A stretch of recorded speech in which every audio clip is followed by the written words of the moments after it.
Olá pessoal do Sara Castelhano, tudo bem com vocês? Hoje a nossa aula é sobre o período literário chamado Barroco.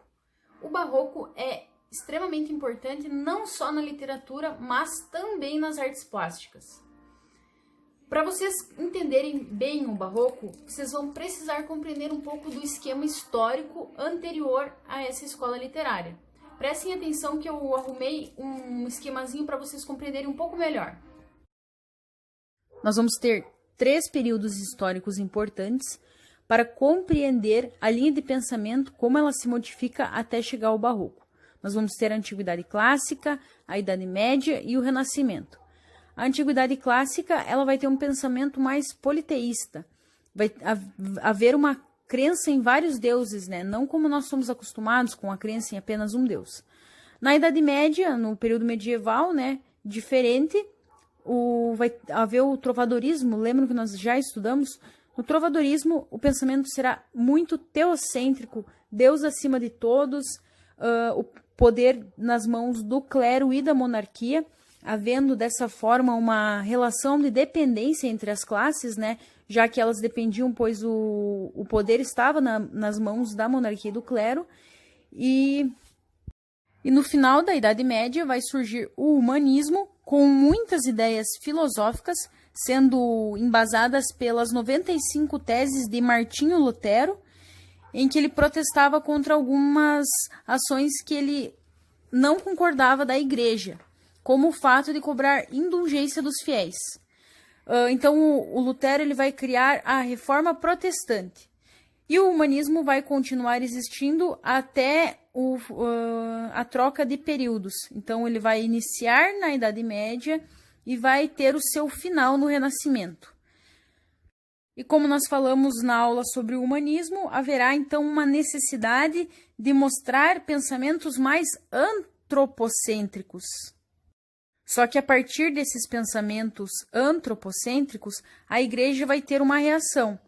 Então, ela não vai deixar quieto, né? Ela vai instaurar a Contra-Reforma, que será um retorno à Idade Média, e os contrários à doutrina cristã, no caso os hereges, vão começar a ser caçados, queimados em praça pública. Então, vai haver esse contraste de pensamentos. Depois nós vamos ter o classicismo no Renascimento, né? E logo após o Barroco, embasado por toda essa carga histórica de mudança de pensamentos. Agora nós vamos falar um pouco do contexto histórico do Brasil. Nós já sabemos que o contexto histórico europeu envolve todo esse conflito de pensamentos envolvendo a religião. Mas no Brasil, o que acontece que influencia diretamente na escrita barroca?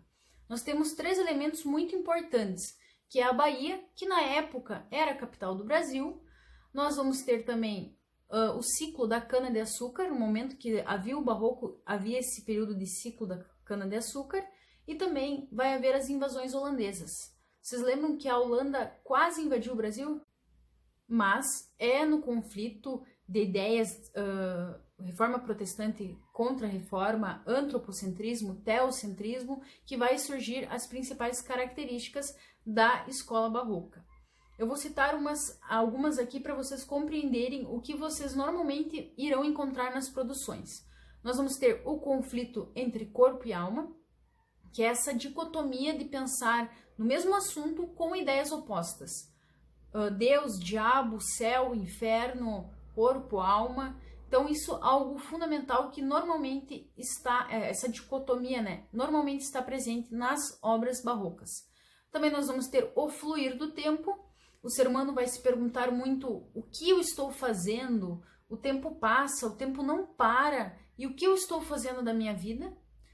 Vai haver também a angústia existencial, que é esse conflito, não sabe se Deus existe, não tem certeza, Deus existe, Deus não existe, é uma angústia existencial que vai haver no ser humano naquele período que vai influenciar no Barroco. E também nós vamos ter a preocupação com a morte. Não sabendo, não tendo certeza, né, se Deus existe, o que eles vão pensar? O que acontece depois que eu morrer? Será que eu vou para o céu? Será que eu vou para o purgatório? Será que eu simplesmente vou deixar de existir? Então, isso são as principais características que vão ser recorrentes nas produções barrocas. Haverá duas formas de pensamento, duas preocupações com as produções barrocas nesse período literário, que vai ser o cultismo com uma ideia, uma preocupação com a estilística, com a formalidade, né, na produção, e o conceptismo, que terá uma preocupação maior com o jogo de ideias, não só deixar bem estruturado, mas colocar ideias relevantes, importantes para a produção.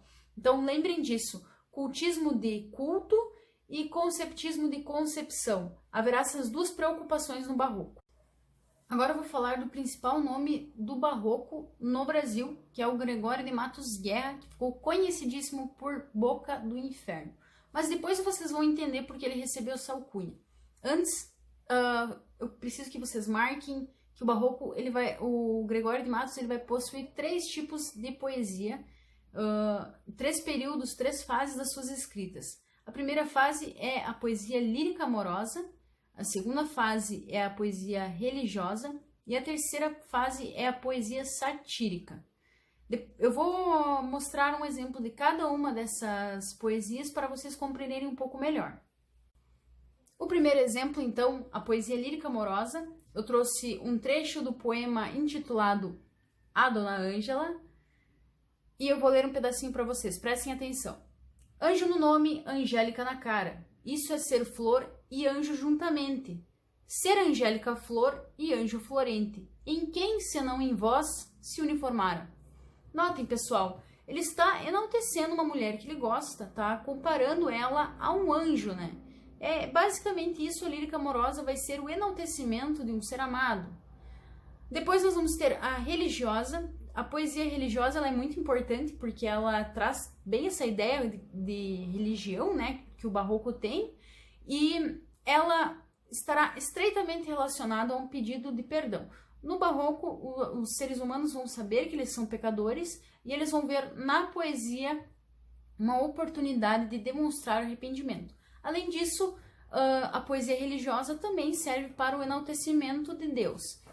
Eu trouxe um trecho do poema A Jesus Cristo Nosso Senhor. Pequei, Senhor, mas não porque hei pecado, da vossa alta clemência me despido, porque quanto mais tenho delinquido, vos tenho a perdoar mais empenhado. Notem que ele está falando que quanto mais ele erra, mais Deus perdoa ele.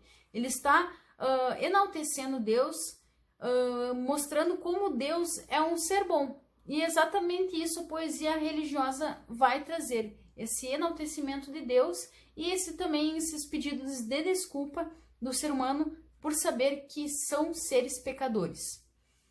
A terceira poesia, a poesia satírica, foi a responsável por dar a alcunha de Boca do Inferno para o Gregório de Matos Guerra. Pessoal, na época, palavras de baixo calão não eram normais em poemas. Imaginem século XVII e ele vai inovar a poesia trazendo isso, né? Essas palavras de baixo calão, e por isso ele vai ser conhecido como Boca do Inferno. Eu trouxe então um trecho do poema Defina sua cidade. De 2 Fs se compõe essa cidade ao meu ver. Um furtar, outro foder. Vejam, pessoal, ele está trazendo críticas, a poesia satírica ela está relacionada com críticas, com humilhação, com xingar alguém, e aqui ele traz críticas à Bahia do século XVII, a quantidade de roubos que possui na Bahia do século XVII, a quantidade de prostituição. Então ele vai colocar isso no poema e vai usar palavras de baixo calão, que é algo muito inovador para a época. Além do Gregório de Matos Guerra, nós vamos ter outro escritor muito importante para o barroco, que ficou não só conhecido no Brasil, mas também na Europa, que é o Padre Antônio Vieira. O Padre Antônio Vieira é extremamente importante, ele teve um papel social muito importante na época, porque ele bateu muitas vezes de frente com classes mais altas para defender os índios, os povos nativos. E o Padre Antônio Vieira, ele vai ter 3 tipos de produção, que são as profecias, as cartas e os sermões. Nas profecias serão projeções de um futuro. As cartas são para detalhar questões sociais, problemas sociais da época, escrever as condições que o momento possui, e os sermões possuem mais um cunho pedagógico de ensinamento. E um dos sermões que mais ficou conhecido que ele escreveu é o Sermão da Sexagésima. Eu trouxe um pedacinho do sermão para vocês compreenderem. Não fez Deus o céu em xadrez de estrelas, como os pregadores fazem o sermão em xadrez de palavras. Então notem, pessoal, que ele nesses sermões ele sempre tem esse cunho pedagógico, ele sempre vai trazer isso, né? E ele vai sempre estar ao lado dos indígenas, sempre tentando ajudar. Aqui ele está criticando os pregadores na sua elaboração dos sermões, que eles faziam muito rebuscado e dessa forma ficava meio complicado dos indígenas entender. Então, pessoal, basicamente o barroco é isso. Esses dois autores, os mais importantes, Gregório de Matos Guerra, Padre Antônio Vieira, o Gregório com esses três tipos de poesia: poesia lírica amorosa, poesia religiosa e a poesia satírica. Então, o Padre Antônio Vieira com as profecias, as cartas e os sermões. Então, esses autores basicamente serão muito importantes para o barroco